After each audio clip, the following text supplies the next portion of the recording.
रमेश पाटील यांनी आता विवाहित महिलांवरती मोठा आक्षेप घेतलाय.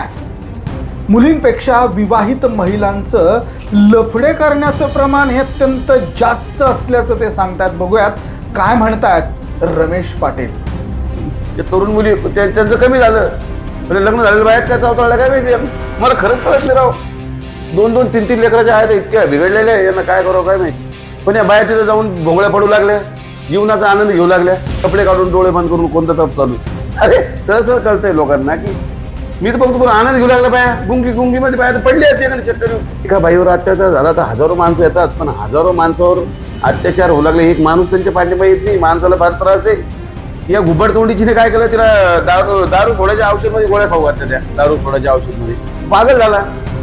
विषय असा आहे की बायाच माणसानं ब्लॅकला करतात. काय खोटं बोलतात बाबा बाया. मला स्वतः अनुभव आहे बघा. अनुभव मी प्रूफ शिवाय बोलत नाही. बाया इतका खोटं बोलतात. एका बाईवर अत्याचार झाला तर हजारो माणसं येतात, पण हजारो माणसावर अत्याचार होऊ लागले. एक माणूस त्यांच्या पाठीमागे येत नाही. माणसाला फार त्रास आहे. समोरची व्यक्ती अगर पाहिली असेल ना तर नाकातले एवढे मोठे केस बाहेर, त्याच्या बगलात एवढे मोठे केस, शेपूच्या भाजीनीच एवढी मोठी त्याची, आणि ते काळे ढूस दात त्याचे, तरी बाई ती पागल. अरे मी म्हणलं एका अवघड काम आहे. आता मला एवढं माहिती आहे की ते काय ते तरुण मुली त्यांचं कमी झालं, म्हणजे लग्न झालेलं बाहेर काय चावताळलं काय माहिती. मला खरंच कळत नाही राव. 2-2, 3-3 लेकराच्या आहेत, इतक्या बिघडलेल्या आहे, यांना काय करावं काय माहिती. तेच ना सगळं बघतो मी. टोटल लग्न झालेलं बायांचेच लफडे. पुरुषांनी घाबरू नये, डायरेक्ट महिलांच्या विरुद्ध तक्रार करावी. ज्या प्रकारे एखादी महिला म्हणते की माझ्यावर लग्नाचा आमिष दाखवून बलात्कार झाला, तसं एखादी महिलाही काहीतरी आमिष दाखवत असो, डायरेक्ट केस करायची. आणि मग नंतर कळतं की यार बायांचा काही विषय नाही. विषय असा आहे की बायाच माणसानं ब्लॅकमेल करतात. आणि माझा तर एक सांगू तुम्हाला, 20% महिलेवर माझा विश्वास आहे, 80% बायावर माझा विश्वास आहे की आमच्या बायकोचे अफेअर चालू आहे. कुठं घरात टॉर्चर करतात, घरात चिडचिड करतात, भांडे आपट, हे आपट, लेकरांना मारहाण, व्हिडिओ कॉल करतात, आप कपडे निकालिये, एकमेकांचं करून घेतात. याचे व्हिडिओ व्हायरल करायची धमकी देतात. ब्लॅकमेलिंग चालू. किती मुलं पेले त्याच्यामध्ये ऑनलाईन सेक्सच्या त्या चक्करमध्ये. अरे काय बघायचं तिथं. ठीक आहे ना, मी काय म्हणतो प्रत्येक महिला तशी नाही आहे, पण या बाया तिथं जाऊन भोंगळ्या पडू लागल्या, जीवनाचा आनंद घेऊ लागल्या. त्यावेळेस बायांनी काम करायचं नाही का, तिथं केस करायची ना. अहो या बायांचे व्हिडिओ बघा तुम्ही. मी पूर्ण टोटल ब्लर केलेले व्हिडिओ बघितलेले.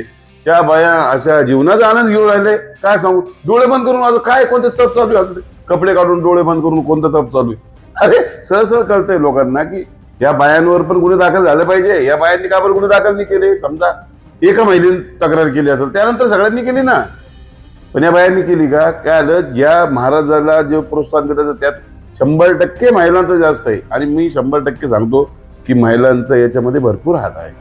पण मात्र तो भोदूबाबा त्यांना गोळ्या देत होता किंवा औषध देत होता, गुंग आणत होता, असं काही जणांचं म्हणणं. अरे कुठं गुंग.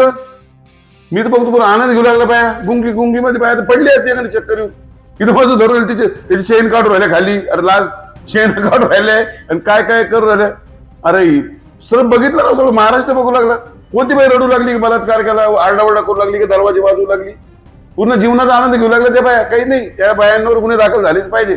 आणि माझं असं म्हणणं आहे की बघा, मला रुपालीताई चाकणकरांनी स्वतःहून महाराजावर गुन्हा दाखल केला पाहिजे, असं माझं म्हणणं आहे. पण मात्र ज्या पद्धतीनं तो त्यांना त्या पिण्याच्या सोबत लघुशंका करत होता, ते सुद्धा स्पष्टपणे दिसते. मग ते सुद्धा चुकीचं आहे. आणि त्यानं बरंच संपत्ती सुद्धा बेमाल संपत्ती. अरे बाबा, संपत्ती बळजबरी बाया देऊ लागल्या, त्यांना 2-2 करोड रुपये देऊ लागल्या.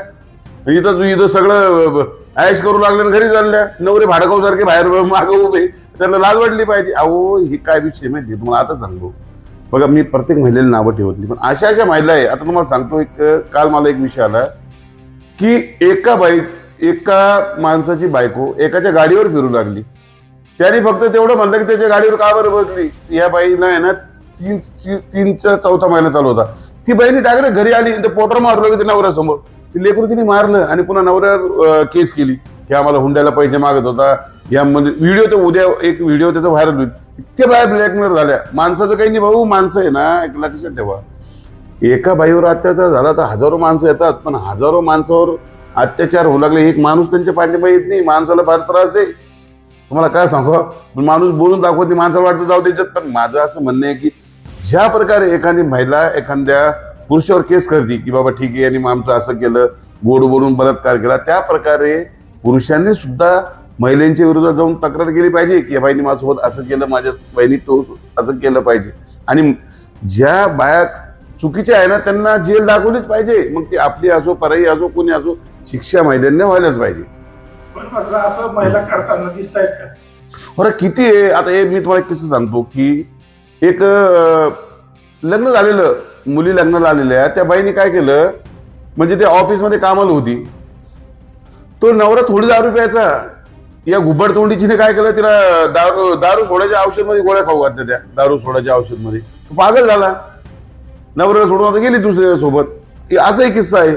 नंतर कितीतरी असे किस्से आहे. आता एक काय सांगू तुम्हाला, एक तर किस्सा असा आहे की मी ते एक प्रकरण मिटवायला गेलो, समोरची व्यक्ती अगर पाहिली असेल ना तर नाकातले एवढे मोठे केस बाहेर, त्याच्या बागलात एवढे मोठे केस, शेपूच्या भाजी नाही एवढी मोठी तशी, आणि ते काळे ढूस दात त्याचे, तरी बाई तिच्यासाठी पागल. अरे मी म्हणलं हे काय अवघड काम आहे. आता मला एवढं माहिती की ते काय ते बागलातला काही शेपूची वेळी तिची बाजू समजून प्रेम करू लागली काय माहिती.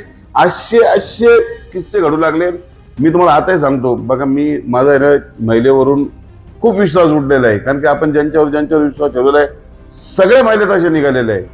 माझं काही कुठं लोचेलाचे नाही, आणि असलं तर मी कोणाला घाबरत पण नाही. डायरेक्ट म्हणतो की तुला हा तर हा, ना तर ना, म्हणजे आपण स्पष्ट बोलतो एकदम. पण मात्र हे सगळे लफडे करण्याचं प्रमाण का वाढलं असं? काय माहिती व कुवाऱ्या बाहेर म्हणजे जे तरुण मुली त्यांचं कमी झालं, पण लग्न झालेलं बाहेरच काय चावताळला काय माहिती. मला खरंच कळत नाही राव. 2-2, 3-3 लेकराच्या आहेत, इतक्या बिघडलेल्या आहे, यांना काय करावं काय माहिती. तेच ना सगळे बघतोय मी, टोटल लग्न झालेल्या बायांचेच लफडे. बाकी कमीत कमी 80% ते लफडे, 20% कवाऱ्या मुलींचे लफडे असतील. पण मात्र काही जण म्हणतात की हे सगळं मोबाईलमुळे झालंय, कशामुळे झालं? नाही, मोबाईलमध्ये झालं, पुन्हा एकांतामध्ये टीव्ही सिरियल पाहता, हिचा तो बॉयफ्रेंड, तिचा तो बॉयफ्रेंड, बरं एक बाई दुसरीला बिघडून टाकती, कर बाई काही होत नाही, मला काही नाही झालं, तुझं काय होणार आहे. या पद्धतीनं सगळे लोचे चालू आहे. मला तर इतके लफडे माहिती, आता काय सांगू राव तुम्हाला. माझ्याकडे कंटिन्यू फोन राहतात, कंटिन्यू माणसाचे फोन असतात, हे बाईनं असं केलं, काही बघ. आता एक बाई माझ्याकडे आली, म्हणजे एका माणसाने मला त्रास देतो, पण तिला गोड गोड बोललं तर ती म्हणे हो पहिले आमचे संबंध झाले, सगळं निर्माण झालं, आता मला सांगा तुम्ही त्या व्यक्तीला तुम्ही सोडणार, ठीक आहे, तो चिडचिड करणच ना. तुम्ही त्याच्यासोबत वर्ष 2 वर्ष जो पण तुम्ही घातले, 3 वर्ष म्हणा, त्या माणसाला तुम्ही डिस्टर्ब केलं, त्याचं आयुष्य खराब केलं, तो माणूस तुला त्रास देणारच ना. तिच्या मुलीच्या मागे फिरतोय म्हणे असं म्हणे, पण ठीक आहे फिरत असेल, पण माझं काय म्हणणं आहे की खोटं बोलले मला म्हणे माझी नाबालिक मुलीला त्रास झाला. अरे मी तर PI साहेबांना बोललो ना, केस करा. अगर खोटी केस झाली असती तर माणूस बिळावरती फसणार नसतं का. सर्वात पहिले अशा महिला जो होत असेल ना, तर पुरुषांनी घाबरू नये, डायरेक्ट महिलांच्या विरुद्ध तक्रार करावी. ज्या प्रकारे एखादी महिला म्हणते की माझ्यावर लग्नाचा आमिष दाखवून बलात्कार झाला, तसं एखादी महिलाही काहीतरी आमिष दाखवत असं डायरेक्ट केस करायची. आणि बघा माझं असं म्हणणं शासनाला की जो न्याय पुरुषाला महिलांना देताना त्याचं पुरुषाला मिळालं पाहिजे, असा एक कायदा पास झाला पाहिजे. पण मात्र आजकाल सोशल मीडियाच्या माध्यमातून, इंस्टाग्राम असेल, फेसबुक असेल, याच्या माध्यमातून मी बऱ्याच फसवणुकीचे प्रकार वाढले, म्हणजे बैलांच्याच बाबतीत, किंवा ओळख होती पळून जाण्याचा प्रकार. नाही बघा, पळून जाण्याचा प्रकार मी तुम्हाला एक सांगतो की बघा, बायांना ना मोबाईल इतका हातक आहे, बायांना कळत नाही. काही ते लोक व्हिडिओ काढतात, ब्लॅकमेलिंग करतात, सगळ्या गोष्टी होतात. पण आपण जेव्हा एखाद्या विषय हाताळतो ना त्यावेळेस फार त्रास होतो, बायां सांगत नाही. आणि मग नंतर कळतं की यार बायांचा काही विषय नाही, विषय असा आहे की बायाच माणसानं ब्लॅकमेल करतात. म्हणजे कुठं माणसाचं काही लफडत नसतं तरी बाया ब्लॅकमेल करतात. टोटल तुम्ही बघा कुठे जातो फक्त आत्महत्या म्हणतात. एखादा काही गेलं तर आत्महत्या करणं, माणूस घाबरून जातो. पण माझं असं म्हणणं आहे की जी व्यक्ती अगर म्हणत असेल तुम्हाला की मी आत्महत्या करते, मी जे होते एखाद्या पुरुषाला, त्या पुरुषाने एखादा पोलीस स्टेशनमध्ये अर्ज दिला पाहिजे आणि ते मांडलं पाहिजे सगळं. म्हणजे तुम्ही महिलांच्या बाबतीत एवढी आक्रमक का झाला, तुमच्याकडे कशा तक्रारी आल्या? इतक्या तक्रारी आहे, महिला फार खोटं बोलतात, इतका खोटं बोलतात बाबा बाया. मला स्वतः अनुभव आहे बघा, अनुभव मी प्रूफ शिवाय बोलत नाही. बाया इतका खोटं बोलतात. आणि माझा तर एक सांगू तुम्हाला, 20% महिलेवर माझा विश्वास आहे, 80% बायावर माझा विश्वासच नाही. सगळे म्हणजे इतके विचित्र झाले ते बाया, तुम्हाला काय सांगतो मी. काही नवऱ्यासोबत गाडीवर बसतात आणि मागे दुसऱ्याला पाहत बसतात. अरे काय हे ठीक आहे, प्रेम नाही म्हणत याला म्हणतात चवताळणे, शरीराची भूक याला म्हणतात. मी काय म्हणतो ते आता काय सांगू तुम्हाला, माझं असे यांचे म्हणजे ह्या विषयावर मला बोलायला पण कसं तरी वाटतंय. पण या अशा आहे ना, अशा महिलांना 100% शासन झालंच पाहिजे आणि त्यांच्यावर कारवाई झाली पाहिजे. म्हणजे हे जे तुम्ही महिलांविषयी बोलताय, त्या महिलांविषयी तुमच्याकडे काही तक्रारी आल्यात का कोणाच्या? हो, पुरुषांनी केलेल्या, भरपूर पुरुषांनी तक्रार केली. काय म्हणणं आहे बरं त्या पुरुषांचं?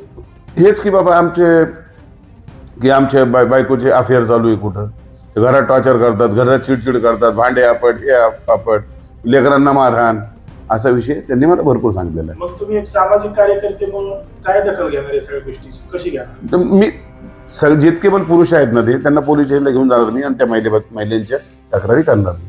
अजूनही जर असं कोणासोबत होत असेल तर त्यांना काय? तेच सरळ माझा नंबर घ्या, मला कॉल करा, सरळ काही नाही. अगर असं महिला चुकीचं करत असं ना, 100% त्यांच्यावर कारवाई झाली पाहिजे. आणि महिला, मी म्हणतो, मला तर विश्वास नाही, मी तर जितकं बघितलं की मी जितकं बघतोय ना सोशल वर्क, आता सर्व महिला खोटरड्या आहे, जेवढ्या पण माझ्याकडे आले ना, सर्व महिला खोटरड्या होत्या आणि त्यांना पुरुष त्रास देतच नव्हत्या, ह्याच त्रास देत होता पुरुषांना. मग आता ज्या पद्धतीने महिलांचा अत्याचार वाढत चाललाय, तर मग पुरुषांनी अजूनही पुढे येऊन तक्रार दाखल करत नाही. पुरुष घाबरतात, पुरुषांना वाटतं की बाई ही आत्महत्या करेन, ही मरून जाईल, मी फसल. अरे पण तुम्ही स्वतः घर पोलीस स्टेशनला पहिले गेले ना, तर तुम्हालाही न्याय मिळेल. आणि मला असं म्हणणं की सर्वांनी पोलीस स्टेशनला जाऊन तक्रारी करावी. महिलांच्या अगर तक्रारी होतात पहिले करावं, महिलांच्या पहिले तक्रारी करून टाकावं. महिलांना किती वळू द्या ना, आपण आपलं काम करायचं, आपण नियमाने चालायचं, कागदपत्र सादर करायचे, असंच करायचं. पण मात्र दुसरीकडे महिलांवर सुद्धा अन्याय आहे ना, कोण म्हणतं नाहीये. पण मी तुम्हाला काय म्हणतो, बघा, अत्याचार होणं वेगळा पार्ट आहे. जसं की मी ते संपदाताई मुंडेच्या बद्दल बोललो होतो, त्या लहान मुलीच्या बद्दल बोललो होतो. पण आजच्या जे सोशल मीडियाच्या माध्यमातून जे बायांची ओळख वगैरे होती ना, त्या फार काही लोकांनी आत्महत्या केल्या. काय करतात तिकडून बाई, व्हिडिओ कॉल करतात, आप कपडे निकालिये, एकमेकाचं ते करून घेतात, याचे व्हिडिओ व्हायरल करायची धमकी देतात, ब्लॅकमेलिंग चालू. किती मुलं पेले त्याच्यामध्ये, ऑनलाईन सेक्सच्या त्या चक्करमध्ये. त्याच्यावर सरकारने कुठेतरी काहीच नाही, कुठं काय पाऊल घेता येते. एखादी महिला तक्रार घेतली, तक्रार पहिले घेऊन टाकतात, मग माणसाची तक्रार घेत नाही. माझं असं म्हणणं की प्रत्येक पोलीस स्टेशनमध्ये प्रत्येक पुरुषाला त्रास असेल तरी जाऊन तक्रार करावं. तर मंडळी, हे होते रमेश पाटील. ते म्हणतायत की ह्या तरुण मुलींपेक्षा त्यांच्या आया ह्या जास्त लफड्यांमध्ये अडकल्यात.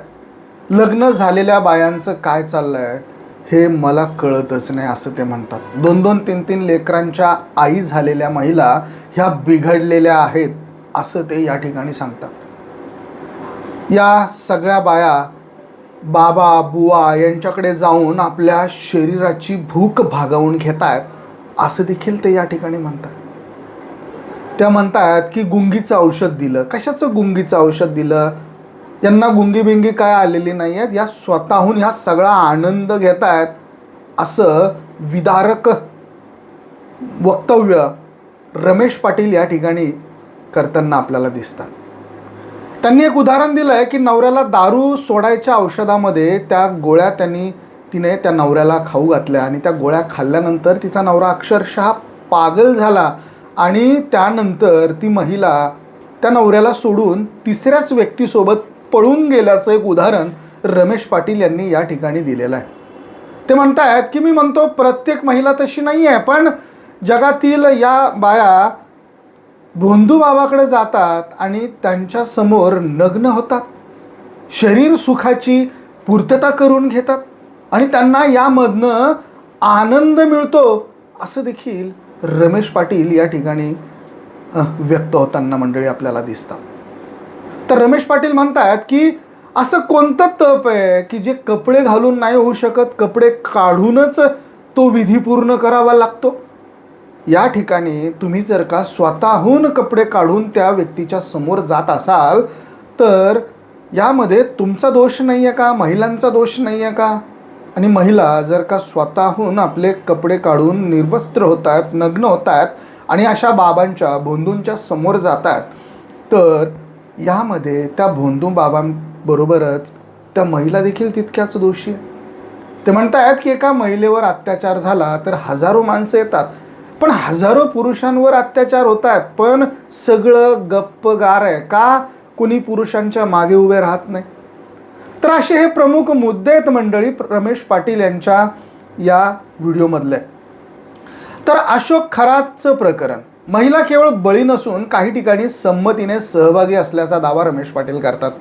ब्लॅकमेलिंगचं वाढतं प्रमाण, खोट्या केसेस, हुंडा, बलात्कार याद्वारे पुरुषांची होणारी पिळवणूक त्यांनी समोर मांडली आहे. सोशल मीडियाचा देखील मोठा प्रभाव असल्याचं ते सांगतात. मोबाईल, फेसबुक, इंस्टाग्राम यामुळे अनैतिक संबंधांमध्ये 80% वाढ झाल्याचं ते म्हणतात. विवाहित महिलांचे वाद हे 20% आहे. कुमारी मुलींचे वाद हे अत्यंत कमी आहे. 80% महिला आहेत आणि कुमारी मुली या 20% आहेत. तर त्यासाठी ते आधी तक्रार करा असं म्हणतात. महिला आत्महत्या करण्याची धमकी देत असेल तर त्वरित पोलीस स्टेशनला अर्ज द्या, भेट द्या असं ते म्हणतात. पुरावे गोळा करा, कोणत्याही आरोपाविरोधात कागदपत्र आणि डिजिटल पुरावे हे तयार ठेवा असं रमेश पाटील म्हणतात. कायदेशीर लढलं पाहिजे असं देखील ते म्हणतात. महिलांप्रमाणेच पुरुषांनाही न्याय मिळावा यासाठी कायद्याची मागणी त्यांनी केली पाहिजे असं ते म्हणतात. तर या संपूर्ण प्रकरणावर ज्यावेळेस ते बोलते होतात त्यावेळेस ते असं सांगतात की सामाजिक वास्तव आणि पुरुषांचं शोषण हे मोठ्या प्रमाणात होतं आणि रमेश पाटील यांचं हे परखड मत या व्हिडिओच्या माध्यमातून समोर आलेलं आहे. या मुलाखतीमध्ये सामाजिक कार्यकर्ता रमेश पाटील यांनी विवाहित महिलांचे बदललेले वर्तन, विवाहबाह्य संबंध आणि पुरुषांना होणारा ब्लॅकमेलिंगचा त्रास यावर अत्यंत परखड असं मत मांडलेलं आहे. नाशिकच्या अशोक खरात या प्रकरणात आणि त्याचे काही संदर्भ त्यांनी या व्हिडिओमधनं दिलेले आहेत. त्यांनी या प्रकरणातील महिलांच्या भूमिकेवर देखील गंभीर असे प्रश्न उपस्थित केलेले आहेत आणि यामध्ये विवाहित महिलांचं प्रमाण खूप मोठं असल्याचं देखील ते सांगतात आणि तपशिलावार मुद्दे देखील ते प्रस्तुत करतात. विवाहित महिलांचं वर्तन आणि अनैतिक संबंधांचे प्रमाण हे मोठ्या प्रमाणात वाढल्याचं रमेश पाटील यांचं मत आहे. सध्या समाजात तरुण मुलींपेक्षा विवाहित महिलांमध्ये भरकटण्याचं प्रमाण अधिक मोठ्या प्रमाणात दिसून येत आहे असं त्यांनी स्पष्ट केलं. त्यांनी असा दावा केला आहे की विवाहबाह्य संबंधांच्या प्रकरणामध्ये सुमारे 80% प्रकरणं ही विवाहित महिलांशी संबंधित आहेत, तर केवळ 20% प्रकरणं ही अविवाहित मुलींच्या संदर्भाने समोर आलेली आहेत. अनेक महिला 2-3 मुलांच्या माता आहेत आणि अशा माता असून देखील अशा त्या चुकीच्या मार्गाला लागलेल्या आहेत, ज्यामुळे कौटुंबिक व्यवस्था ही पूर्णतः धोक्यात आल्याचं रमेश पाटील यांचं मत आहे. रमेश पाटील यांचं निरीक्षण असं सांगत आहे की अनैतिक संबंधांचे प्रमाण हे 80% विवाहित महिलांच्या सोबत आहे. यामध्ये 20% अशा अविवाहित मुली असल्याचं रमेश पाटील यांच्या अनुभवावरून आधारित आकडेवारी समोर येते. तर मंडळी, अशोक खरात बाबा प्रकरण आणि महिलांचा सहभाग. नाशिकच्या वादग्रस्त बाबा प्रकरणावर बोलताना रमेश पाटील यांनी सांगितलं की केवळ बाबाला दोष देऊन चालणार नाही, तर त्यामध्ये सहभागी असलेल्या महिलांवर देखील गुन्हे दाखल झाले पाहिजेत. व्हिडिओ पुराव्यांच्या आधारे संदर्भ देत त्यांनी असा दावा केला आहे की अनेक महिला तिथे गुंगीमध्ये नसून स्वमर्जीने आणि आनंदाने सहभागी झालेल्या होत्या. जर एका महिलेवर अत्याचार झाला असता तर समाज पाठीशी उभा राहिला असता, पण इथे अनेक महिला स्वइच्छेने जात होत्या आणि बाबाला कोट्यावधी रुपयांची संपत्ती देखील दान म्हणून देत होत्या. एवढी संपत्ती आणि स्वतःहून जाण्याचं प्रमाण जर असेल तर यामध्ये एकटा बाबाच दोषी का, असं त्यांचं मत आहे. पुरुषांचं ब्लॅकमेलिंग आणि खोट्या केसेस महिलांकडनं पुरुषांना ब्लॅकमेल करण्याचं प्रमाण वाढलं असल्याचा देखील आरोप रमेश पाटील यांनी केलेला आहे. काही प्रकरणांमध्ये महिला स्वतःचे अफेअर लपवण्यासाठी पतीवर हुंडाबळी किंवा छळाचे आरोप करत असतात आणि हे आरोप खोटे असल्याचं सिद्ध अनेकदा झालेलं आहे. सोशल मीडियावरती आणि मोबाईलचा अतिशय वापर करून हनी ट्रॅप किंवा व्हिडिओ कॉलद्वारे पुरुषांना अडकवलं जातं आणि नंतर आत्महत्येची धमकी देऊन त्यांच्याकडनं पैसे उकळले जातात. पोलिसांकडनंही अनेकदा पुरुषांच्या तक्रारीकडे दुर्लक्ष केलं जातं असा त्यांचा अनुभव असल्याचं त्यांनी या व्हिडिओच्या माध्यमातून मंडळी आपल्याला सांगितलेलं आहे. तर पुरुषांच्या सुरक्षेसाठी धोरण अवलंबिलं पाहिजे असं देखील ते म्हणतात. ब्लॅकमेलिंगला न घाबरता तुम्ही पोलिसांमध्ये तक्रार केली पाहिजे असं रमेश पाटील म्हणतात. सर्व कागदपत्र आणि पुरावे तसेच चॅट्स हे जपून ठेवले पाहिजे असा त्यांनी सल्ला दिला आहे. आत्महत्येच्या धमकीला घाबरण्याऐवजी आधी पोलीस स्टेशनला जाऊन अर्ज करणं, तक्रार करणं असा सल्ला त्यांनी दिलेला आहे. सामाजिक कार्याचा अनुभव आणि कायद्याची गरज ही देखील त्यांनी या ठिकाणी नमूद केली आहे. रमेश पाटील यांनी सांगितलं आहे की त्यांच्याकडे अनेक पुरुषांनी आपल्या पत्नीच्या छळाबाबत तक्रारी केलेल्या आहेत. महिलांच्या तक्रारींची दखल घेतली जाते, तसाच न्याय पुरुषांना मिळाला पाहिजे यासाठी स्वतंत्र कायद्याची गरज असल्याचं देखील त्यांनी या ठिकाणी नमूद केलं. तर त्यांनी स्पष्ट केलं की ते सरसकट सर्व महिलांना दोष देत नाही आहेत, परंतु ज्या महिला चुकीच्या आहेत त्यांच्यावरती कठोर अशी कारवाई झाली पाहिजे असं रमेश पाटील यांचं परखड असं मत आहे. तर मंडळी, या संपूर्ण प्रक्रियेमध्ये अनैतिक संबंधांचे प्रमाण हे मोठ्या प्रमाणात वाढल्याचं रमेश पाटील यांनी निदर्शनात आणून दिलेलं आहे. आणि यामध्ये सगळ्यात महत्त्वाची बाब त्यांनी निदर्शनात आणून दिलेली आहे ती अशी आहे की यामध्ये विवाहित महिलांचं, अगदी 2-3 लेकरांच्या माता असलेल्या महिलांचं देखील प्रमाण खूप जास्त असल्याचं त्यांनी सांगितलं. जे काही प्रकरणं समोर आल्यात त्यापैकी 80% अशा विवाहित आणि 1-2 लेकरांच्या माता असलेल्या महिला असल्याचं त्यांनी या ठिकाणी सांगितलेलं आहे. ज्या पुरुषांना महिलांकडनं त्रास किंवा ब्लॅकमेलिंग होतीये त्यांनी त्वरित पोलीस स्टेशनमध्ये जाणं, तक्रार दाखल करणं हे गरजेचं असल्याचं रमेश पाटील यांचं मत आहे. तर म्हणजे अशा पद्धतीनं रमेश पाटील त्यांनी या व्हिडिओच्या माध्यमातून हा त्यांचा सगळा प्रवास मांडलेला आहे, त्यांच्या व्यथा मांडलेल्या आहेत. आमचे मित्र सुरेश शिंदे यांनी त्यांची प्रदीर्घ अशी ही मुलाखत घेतलेली आहे. याबद्दल तुमचं मत काय, तुम्ही कमेंटमध्ये अवश्य नोंद करा. व्हिडिओ तुम्हाला आवडला असेल तर शेअर जरूर करा आणि बघत रहा मराठी एक्सप्रेस. धन्यवाद.